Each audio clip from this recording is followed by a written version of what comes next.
The resurrection, this is such an important topic in the Christian story. Tell us more. Yeah, Kevin, it really is. And I love that word because there's just so much hopefulness that jumps at us. And if we understand in our lives this gap that we all wrestle with, there's this life we long to live and this life we live. At the heart of that gap is that we were created with eternity in mind.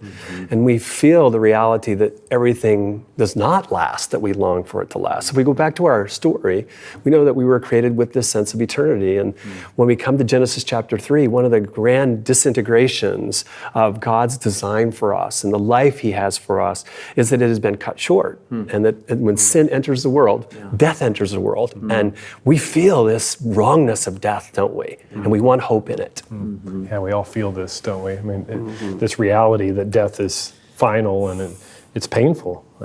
How have you felt that, Gabe?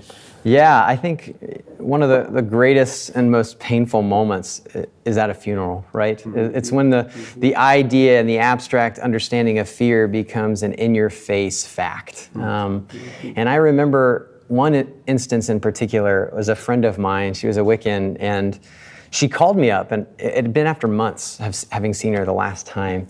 And she asked a question that I never thought she would ask. When she called, she says, I need to hear what my pastor friend has to say. What do you have to say about death? And it blew me away because it reminded me that no matter where you are in your perspective on the world or your theological persuasion, when death becomes real and really close to you and the ones that you love, that's at those moments where you can't hide it anymore and you feel the deep longing and the wonder of, could this life really have been about more? Is there more to this life? That death isn't meant to be the last word. And I think no matter who you are, it's in that face of death, and especially at funerals, that's when you feel it the most. Yeah, so Tom, help your pastor friend out here. How should we respond? How does the Christian story speak into this reality that we feel, this painful reality of death? The Christian story speaks with hopefulness where no other story does here. And it's really unique in the fact that it gives us a sense of hope in the midst of life's greatest questions. Because the resurrection is the ultimate game changer in life. The story we dwell, the story we love and pursue is a story not just that the rescuer Jesus gives us good moral advice to make us better, right? He actually gives us good news to make us new. And the resurrection gives us that amazing hope.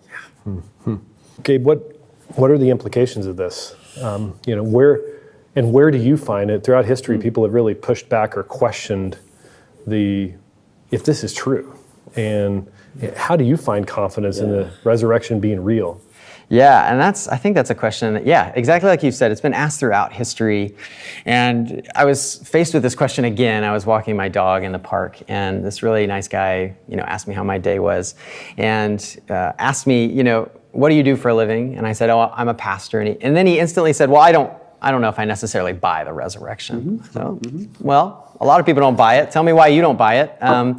And he said, well, I think if those same people in the first century lived in the 21st century as modern people, and they had the scientific schemes that we had in terms of understanding the world around us, they never would have fallen for this resurrection.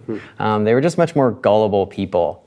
And I was a bit shocked because as you look back in history, I don't care at what time you look back in history, people believe that dead people stay dead. Nobody believes that dead people naturally come back to life, That's right? constant through history. It doesn't matter whether you have a scientific framework or not. Across various worldviews, dead people stay dead. And for me, when I hear this question and I ask myself, where do I get my confidence? My confidence comes from eyewitness accounts. It's not just believing some vague idea, but it's eyewitness accounts. And if you look in 1 Corinthians 15, the Apostle Paul's writing to this church in Corinth, and he gives one of the earliest creedal statements. It's the resurrection has always been central to the Christian faith. And right there in 1 Corinthians 15, verses 3 and 4, he says, and that Jesus Christ was crucified for our sins according to the Scriptures, was buried, rose again on the third day according to the Scriptures. And then he says, and then he appeared to Cephas, and then to the 12, and then to 500 people. So you can't really just fake 500 people saying they've encountered the physical, resurrected Jesus. And then he goes on to talk about James. Jesus' brother. I mean, could you imagine one of your siblings or my siblings thinking and being fooled to think that, Gabe has risen from the dead? It's going to take a lot of evidence, a lot of eyewitness accounts to convince one of my siblings that I rose from the dead. And then Paul says, well, let's not just stop with James, but to one untimely born, myself, the Apostle Paul, who used to be a zealous persecutor of Christians, as the Pharisee of Pharisees, he calls himself, or used to be before Christ. And now, when he interacts with the resurrected Jesus on the road to Damascus, his whole life changed. His whole life changes, and he becomes one of the greatest proponents of the gospel that Jesus Christ has, in fact, physically rose from the dead. And hundreds of people have seen it, and I have to tell the world about it. It's this good news, not just good advice, it's good news of what's been done in history. And I think that's where I get my confidence, not just some neat idea, but historical eyewitness accounts that transform the way we see history. And even if you just look at the disciples, I mean, at the crucifixion, most of them had disappeared, right? They were gone when he was being crucified, hiding in fear and despair and brokenness. But 3 days later, something happens, and now they have courage to go out and proclaim the gospel and even die some of the most brutal deaths for this good news of the resurrection. That's where my confidence comes from. Oh, that's so good. And yet there are many thoughtful people, and people who claim to be followers of Jesus who wouldn't buy the resurrection and speak of it as a story and not reality.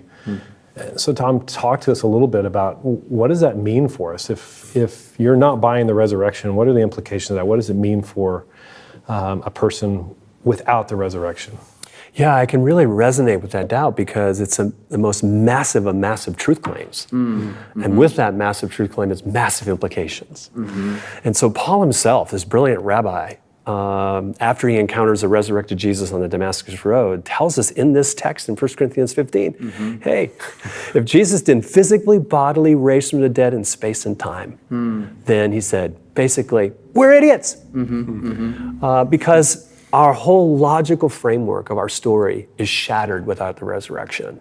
And he understood that. But there are other amazing implications as well, not just logical ones. There's theological ones.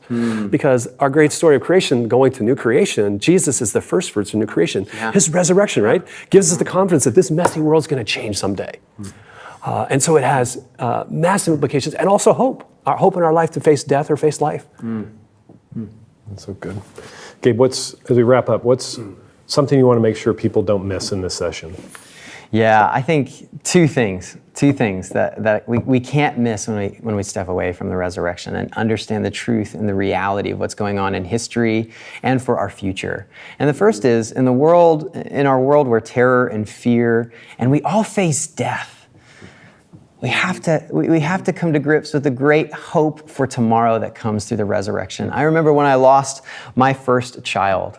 And at the end of the day, to your point, Tom, when you talked earlier about grief and wrestling with grief, in 1 Thessalonians, Paul says, we do not grieve as those who have no hope. And he goes on to display and talk about the resurrection. And it's there that we have hope for tomorrow, that in the face of the loss of our loved ones and in the face of fear, of death, of our own lives, we can come with a hope for tomorrow. Isn't that the test? I mean, like when you're standing in the ashes of grief, that you still have hope. Yeah. And it's in that, Tom, and that brings us to that second point, the hope for tomorrow. It gives us the courage for today. That when Jesus says, take up your cross and follow me, those who lose their life will find it. Really? How do we have the courage to do that? It only comes through the hope of the resurrection that we can follow him to the cross. And that is how we have the hope for tomorrow that leads to a bedrock foundation for a courage for today. That's what I think we can't miss when it comes to the resurrection.